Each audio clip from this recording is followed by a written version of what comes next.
took game 1. The Nuggets took the next 2.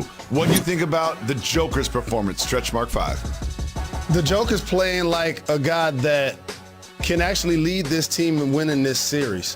And the one thing that the Nuggets do, just like the Lakers, they play something that I like to call tall ball.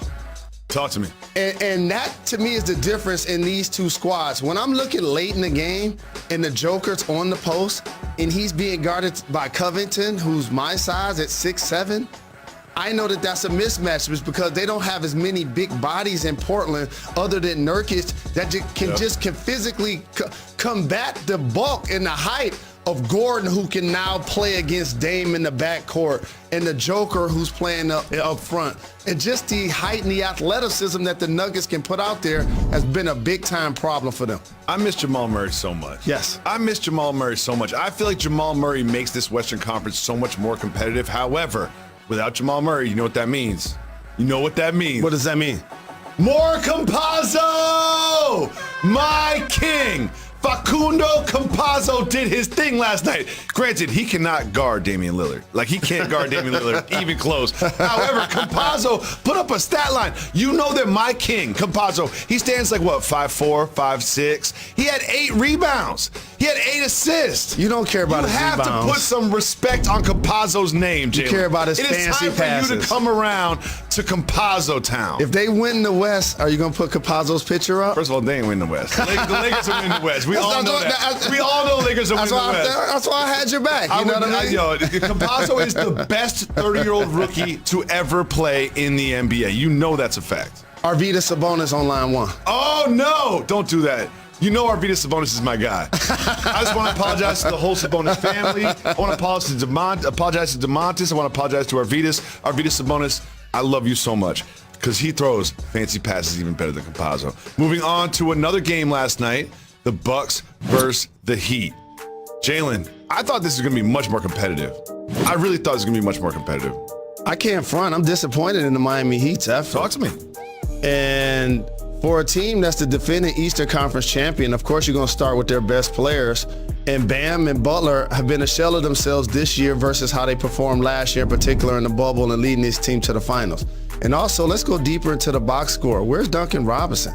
Where's Tyler Hero? Goran Dragic was averaging 20 last year before he got hurt. Like, the Miami Heat have been a total disappointment. I didn't pick them to win the series, but I didn't pick them to get swept. It looks Where's like my Wallace? I should have brought it in here. I got my Wallace right here at work. Man, I should have brought it in here. Jalen, I picked the Heat to win this series. Look at the difference between last year in the bubble and this year in the postseason. Wow. It's wild to me. It's absolutely wild. I was so worried about channeling my Questlove and wearing my pick, I forgot my brush. I forgot my Wallace. Jalen, here's the thing, though, because I love the Heat. I love the Heat culture, and I love Miami Beach. Okay. I see the future. Uh-oh. I see the future. I see the future. I see what's happening to the Clippers, and I see what's happening to the Heat, and I see change. And do you know what I see? I see Pat Riley on the phone. You know who he's calling? He has a lot of numbers. He's calling Kawhi Leonard. He's on the phone with Kawhi Leonard, and he's going to bring Kawhi Leonard to South Beach. Everybody says, oh, Kawhi Leonard wants to live in Southern California. You know what else is nice? Southern Florida. I see the Clippers losing in round 1, the Heat losing in round 1, and both of those teams trying to make some change, and I see Kawhi Leonard to the Heat this offseason. Tell me I'm wrong. Go ahead, tell me I'm wrong. I plead the fifth, but here's what I will say. Are you going to do that to the Clippers? Like, as many years as you lived in LA, they finally got their chance. Adding Kawhi, adding PG. So you're saying that they're going to lose in the first round? Yeah. And Kawhi's going to leave? Yeah. Wow. Another thing I see, I'm done talking about the Heat and the Bucks. You know what I want to talk about? The Nets and the Bucks. I want to talk about the Nets and the Bucks. I like what you did there, sir. That is a great second round series. I like what you did there, sir. I like the Nets versus the Bucks. I like the Nets versus the Bucks, and we will discuss that. But Jalen Rose, as we often do on this program, we have, and it was LeBron James and Anthony Davis getting it done for the Lakers. Are you now ready to say they're going to win these? If they can't do it, homie, it can't be done. Especially without Chris Paul. course I'm going to appreciate the fact that Anthony Davis been attacking the paint the last couple of games. Multiple paint touches, unlike any other game. And LeBron James driving, getting on the post, showing his versatility. Those two guys playing like superstars when they're healthy. But let's not ignore the fact that Chris Paul is hobbled. CP3 has been a terrific performer this entire season, a leader of this squad. And he can't really lift his arm above his head, Jacoby.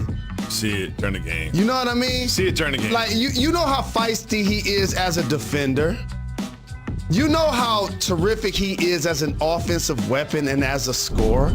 Like, he's hobbled. And I just hate to see this Phoenix Suns team that would have made this a long, promising series to now end in a gentleman's sweep. It feels like it's headed that direction, but as I look forward at this Lakers team as they progress through the Western Conference, Kyle Kuzma has become important. Kyle Kuzma's been an up and down player, but last night, Kyle Kuzma looked great. Yeah, he did. He was contributing, and they've got like a 9 or 10 person rotation. If Kyle Kuzma plays like this and they can get this kind of production from him, they're gonna be a problem. Here's the secret. When you have great talent like the Lakers and the Nets, the key is gonna be the ball movement. The basketball has energy, and when everybody feels involved, they now master their role. It's no secret. And Kyle Kuzma had his turn. They lost KCP to an injury, but he still had his turn, and he made the most of it. This Lakers team, when they're operating on all cylinders, in particular as an injured 7 seed, it's going to be a really tough out for this number 2 seed. Just remember I said Lakers, Nets, finals. Remember I said that a long time ago. You're going to come around. You're going to come around eventually, but remember I said that a long time ago. And there are a couple teams that have something to say about the Lakers getting to the finals, and those 2 teams are the Nuggets and the Blazers. Coming to you live above the Heineken River Deck here at Pier 17 in the South Street Seaport District of Manhattan. Welcome back to Jalen and Jacoby Jalen Rose. What up, though? There is a huge game on the horizon. The Los Angeles Clippers. They tanked against the Thunder and the Rockets to match up against these Mavericks, and they don't want these Luka problems. Jalen, what do Kawhi and PG need to do to win this game? This is the biggest game in Los Angeles Clippers history. Whoa! Now, shout out to Norm Nixon, my OG. I remember when he played, and Lloyd Vaught played, and Danny Manning played, and Q Rich and D Miles and Lamar Odom, my guy Mo Taylor. Like, I know the history of the Clippers. They don't have a retired number, and they don't have a statue in front of their building. As a matter of fact, I don't believe they have a Hall of Famer. Okay. Wow. The last time they were in a position to be a contender was kind of like Lob City. Yeah. But at least Lob City had a few good seasons. This is the first round.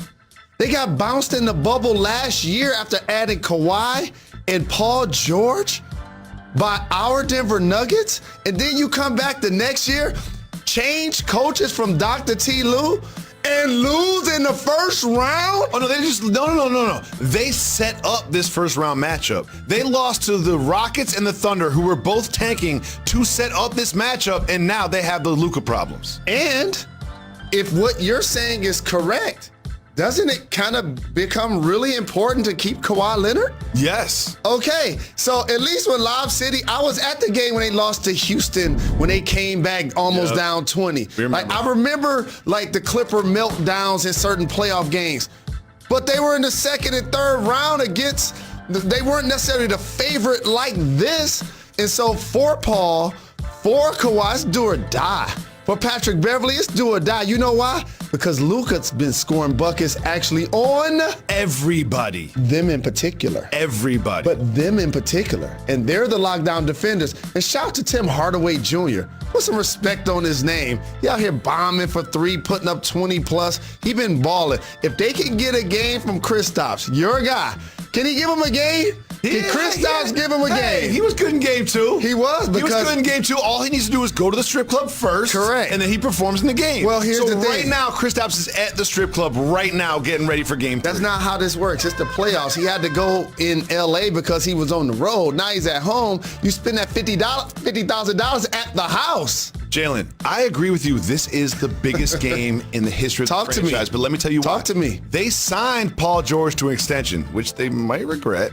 However, they won't regret it. If they lose in the first round, Kawhi Leonard is going to get a call from Pat Riley, as I mentioned before. And I'm telling you, Kawhi Leonard to the Miami Heat, if they both lose in the first round, is a real thing. Imagine Bam, Jimmy Butler, and Kawhi on the Heat. Pat Riley got LeBron James from Cleveland to Miami Beach. You think he can't uproot Kawhi Leonard from Los Angeles to Miami?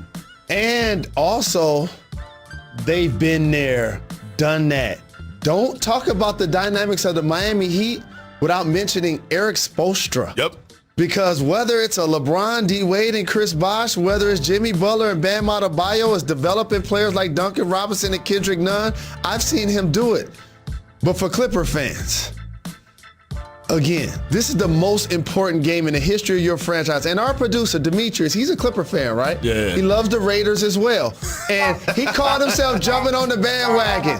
Now he's not kikiing. No. Right, they're down 2-0, and they lost both of their home games. Have you seen D? Haven't heard anything about him. Is he still on this show? Haven't heard anything from Demetrius about the Clippers. I ain't seen him. Well, Jalen, there's something that we must address. And frankly, I'm disturbed and disgusted by the way that NBA fans have behaved. I love having the fans in the game. I love the playoff atmosphere. However, we have Trae Young getting spit on by someone in the second row. We have Russell Westbrook having popcorn poured on him. And now we have Ja Morant's father being heckled with racist remarks from the stands. Jalen, how do you feel about the way the fans, these bad apples, have impacted these playoffs? So I want to make sure that individuals don't become the mass. As somebody that's been a part of this league on every level, basically as a player and then as a fan and still going to a lot of games, like the NBA has done a terrific job of creating a fan experience like no other in professional sports.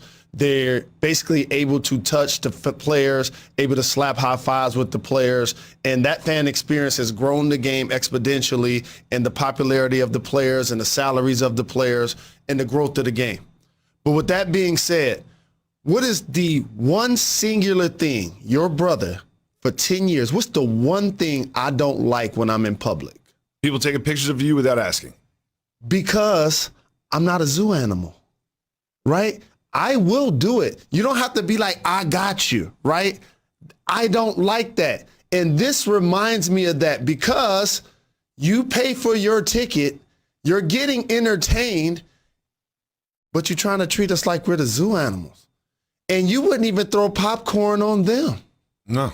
You wouldn't even spit on them. You wouldn't even hurl racist chants at them. So when I say my Black Life Matters and there's 29 messages on the back of jerseys, this is what players are talking about. I am here more than just for your entertainment. No, I will not shut up and dribble. You get a chance to come watch me perform, but if you're against me and you're probably had a few beverages and you're so very excited about the game, that ain't your chance to disrespect me. And to spit on somebody is disgusting. Never done it in my whole life. Right. I'm shocked. I'm shocked it actually happened. I'm shocked it happened. Someone is sitting in a $5,000 seat, spit on an NBA player. Jacoby, can I tell you what also I'm disappointed? I need the NBA to step in and go harsher on these punishments. Yes. Like each of these individuals should be banned in perpetuity from all NBA sanctioned events, not just from this year. Oh no, concerts, not just, exactly. Concerts, everything that happens at that venue needs to be banned for life. Absolutely. And I really need that to happen. But you know what else I need to happen? When you go to Madison Square Garden, or whether you at the Wells Fargo Center in Philly, or whether you in Utah, whether you in DC, you know what's present? Cameras. And you know what makes me disappointed? That I can't really see the face of the person that spit on Trae Young. I haven't said. Where's that camera at? Where's that footage at? I have not heard that person's name or seen their face. The person in Philly was a season ticket holder. They know who he is.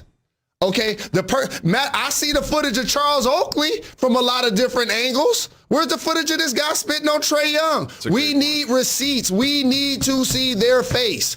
Hold them accountable. Jalen, we have Game 3, Knicks first. Stop disrespecting the brother. Tonight. Trae Young, he said, I'll see you in the A. We will see him in the A tonight, and we will preview that game. Peace up. A-Town down. You're watching Jalen Jacoby. Stay tuned. Got to give the people